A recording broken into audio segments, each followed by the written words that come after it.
have my morning coffee, and I'm about 7,000 words into Phases, and I'm about 17,000 words into Swan of the Night. As I've mentioned before on this channel, I am somewhat of a slow writer and slow reader. It's okay in my own opinion. It's just my ADHD. Sometimes my executive functioning makes it really hard for me to sit down and write or sit down and read. Even if I want to, it's really annoying actually. Like, I'll be thinking about writing all day, and yet for some reason the act of sitting down and doing it is like, I don't know, it's like near impossible some days. But anyways, yeah, I'm happy with how they're coming along. I will say though, I found that I struggle with writing in third person more than I do in first person. I like first person because I like unreliable narrators, and I like kind of getting into that world and through their perspective. I love seeing stories through people's perspectives. But I also wanted to challenge myself to write a story in third person, if that makes any sense, with Phases. And I'm actually enjoying it a lot. It's taking a lot more time, like I said, because I struggle with writing in it more.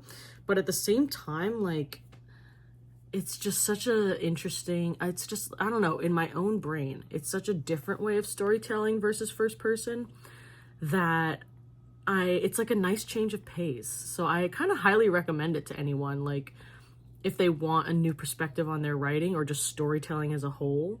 Write a book in first person and then write a book in third person, and you will, or honestly, fuck it, if you want a writing exercise, write a short story in first person and write the same short story in third person, you know, just interesting things, and just watching how your perspective will change.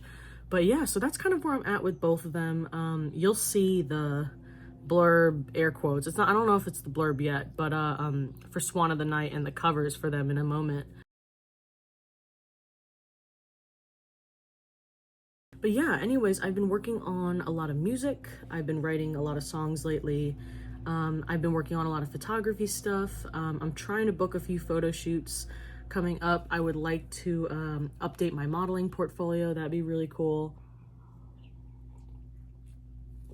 I also just want to shoot with more models. I think shooting is so much fun. I love being in front of and behind the camera.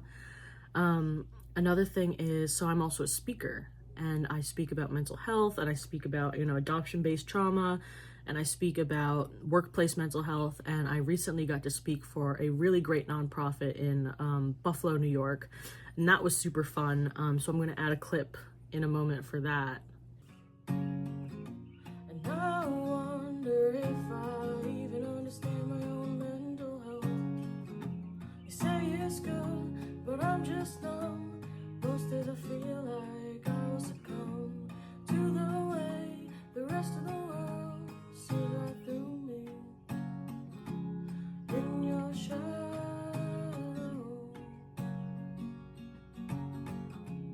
in your shadow, it ain't fair, no. It ain't fair, no.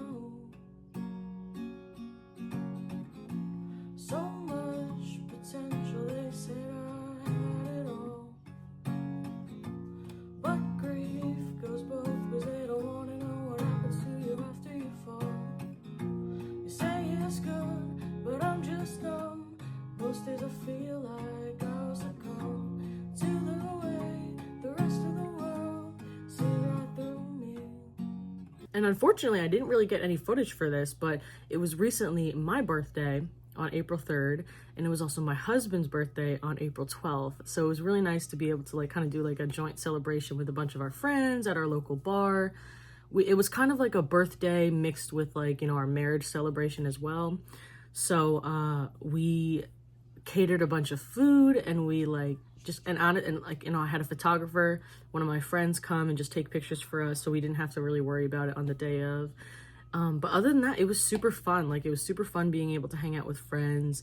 And I might even add some pictures in this video just for atmosphere, I guess. But it was just really nice to feel supported, and really nice to feel like I had that many people supporting me for once. Like, I don't know, I was always the kid that didn't have friends. I was always the kid that, like, you know, read books. I was always the kid that, you know, like, like, I used to read books under the bike shed with my friend Luke, who unfortunately passed from cancer when we were 11, but that's why, you know, I had trouble reading later on in life. But anyways, that's what we used to do. We used to,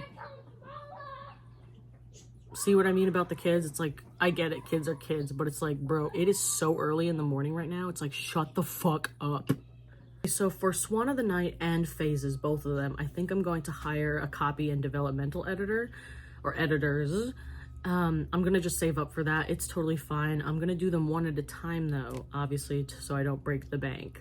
But I'm going to do the editors for whichever one, honestly, I get further along in, which right now that's Swan of the Night. I'm about, like I said, I'm about 17,000 words into there. I'm aiming for about 50 to 60 for, like, you know, novella and novel. We'll see what happens. Hopefully both of those will be out by the end of the year. Just honestly depending. Phases might even take a little bit longer. I am not gonna lie, but we will see. But anyways, so yeah, another thing that I've been doing, just because like we're hopefully gonna move back to Orlando soon. Don't get me wrong, I love New York and I love the New York atmosphere, but A, it's just noisy neighbors. B, and they're fucking crazy, by the way, too, but I'm not gonna get into that. B, yeah, it's just overpriced. It's not worth it for us anymore. And don't get me wrong, as much as I love where I grew up, in New York, it's not worth it. I just have my own mixed feelings about it. You know, money-wise, it's just not worth to live in a shoebox, if you know what I'm saying. So another thing that I've been doing lately is also going through my old inventory. So for those of you who don't know, I also have a sticker shop on Etsy where I sell stickers, pins, keychains, etc. of my digital art. And it's actually what I'm not gonna lie, like, don't get me wrong, I love writing and I love books, and it actually is one of my deep passions. Stickers and like my digital art is actually one of my main passions right now. I don't know how to describe it, but it just makes me happy. It's like one of the only things actually that makes me happy besides my animals. Drawing cute art, man, like, it's just awesome, and it makes people happy and it makes me happy. So I've been going through some of my old inventory to try to sell the last of it at, you know, a cheaper price so that I can get new inventory. But the only issue is that, you know, tariffs, threat of AI, you know, has kind of killed my spirit a little bit, I'm not gonna lie. Just awful people in the world, etc. It's just overwhelming and it's hard, if that makes any sense. Obviously it's hard for everyone, but for myself, I've just been going through it a little bit lately. But yeah, I'm going to show you some of the things that I have, just in case any of you are interested, but also just because I love sharing art. So let me know what you guys think. But here is one of my pins. It's like a little mushroom dude, and there's like a little pin back. So I have the mushroom, I have the little apple. There's like a film on it. You can kind of see it, but like you peel the film off, and then I have, like, cause I'm in upstate New York, I did these little snowy mountains. And keep in mind, this is also my old art style. I kind of still do this, but like, a lot of it's more detailed, if that makes any sense now, with just more colors. 2 strawberries holding hands. And then last but not least,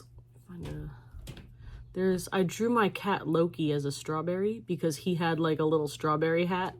So that was super cute. And then my stickers. So my stickers are actually all handmade as well. I print them, cut them, etc. I go through all of them, A grade, B grade, etc. I don't know if I will continue to hand make them in the future. I'm not sure. I do like hand making them, but I hate to say it, but I really do prefer manufactured stickers. The vinyl is just so much better on them. It's waterproof, scratch proof, versus mine are just, you know, just your normal stickers. They are waterproof. They're not waterproof. They're like weatherproof or you know, water resistant, but I can't 100% claim that they're waterproof. I'm not gonna lie. But this is one of them. I'm not old, I'm retro. And I have a little panda. The only other issue is that I've noticed a lot of people like words on their stickers, and a lot of my older designs don't have words, so that's also been kind of like a little bit of a challenge, but it's okay. Like I said, I just love art. Like, I love sharing art. I love seeing other people's art. I love my art. That's who I am. And it's kind of hard sometimes when you live in a world that is the way that it is right now. Because I just want to create, and I want to it's just who I am. Like, I live, breathe creativity. It's just kind of how I've always been, because I just haven't really had anything else. Also, you see this glossiness? Yeah, that's like the weatherproof. So like, it can get water on it, but it just is not waterproof. You know, like if I were to dip that shit in water, it wouldn't last. But anyways, yeah, it's kind of hard living in the world that we do now, because like I breathe creativity all the time, and I just want to create all the time, and obviously that's not what you can do all the time. You know, work and other things. And also, I hate to say it, but like I said, the threat of AI really does suck. And it really does suck that people have this mentality, this entitled mentality of, you know, AI art makes art accessible. Here's a pen. There you go. Go make some art. Oh, well, no, I don't care, with all due respect. Like, there are no excuses for making art. Cave people made art, bro. Like, it is not that hard. You are just being lazy and entitled, and you think that you just don't want to have to put in the work. See, that's the thing with AI, in my opinion, is that it entices the right kind of people, air quotes, actually the wrong kind of people, but right in the sense that it entices them because they can get all the glory of being an artist without actually having to do any of the fucking work that it takes. And that to me is a total disgrace, and I actually hate that. Bean Squad.